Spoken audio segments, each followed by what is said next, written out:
Sumansi Raman, we lost your connection there briefly, but you were highlighting how you believe both sides are to blame for what we saw yesterday.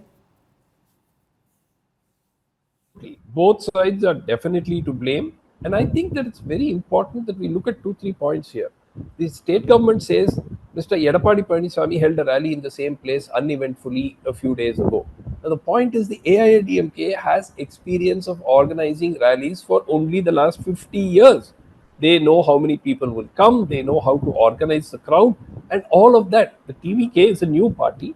Second, a lot of the people who came out of the curiosity to see Vijay. So it's not a predictable organized crowds. In Tamil Nadu, very often crowds are organized by paying people and bringing them there. This was not like that. So I think that when you do that, you have a rough idea how many people will come. But this is a spontaneous kind of crowd which keeps coming up. So the police should have anticipated that. There is also the question area around 7 km, which could have open ground where this incident. But again,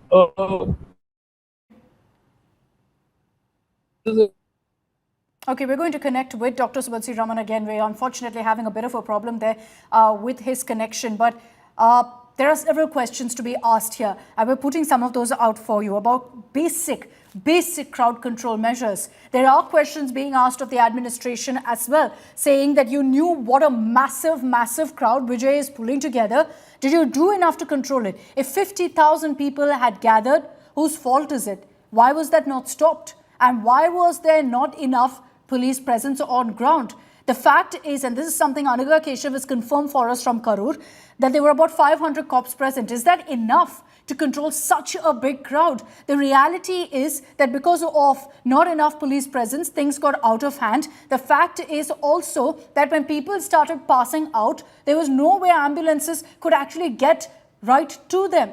There was a huge delay in that as well, which led to issues, which led to people not getting timely medical help. So there were those lapses that the administration must address. So far, when those questions have been put forward to the DMK or for that matter to the police, there's been one standard response: let's wait for the investigation. But we do hope that post the investigation, there are serious steps that are taken.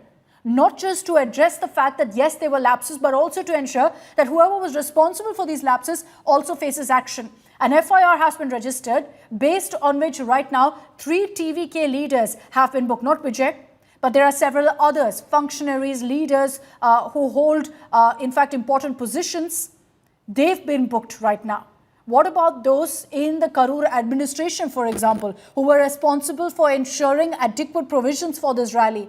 Will they be pulled up as well? Those are the questions that we are going to continue asking here on India Today. But at the same time, Mr. Shekhar Iyer, while we talk of preps and whatnot, what's also been hugely lacking is the response that's come in from Vijay. I will say this, that should Vijay have been at the hospital last night? Yes, but maybe he was told he couldn't be there because of security reasons.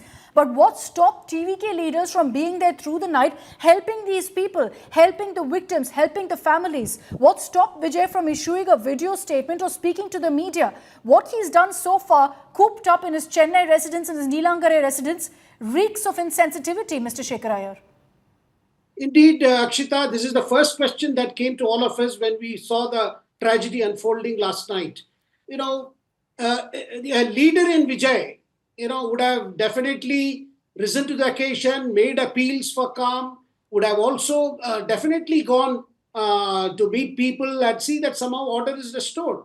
But that did not happen. He was seen as just, running away from the scene of action. And then until he reached Chennai, we didn't hear his first reactions, excepting that he is deeply shocked and he's yet to reconcile to what has happened. But the fact is, Akshita, this is something he should have, envisaged right from the beginning. He knows the administration is not cooperating.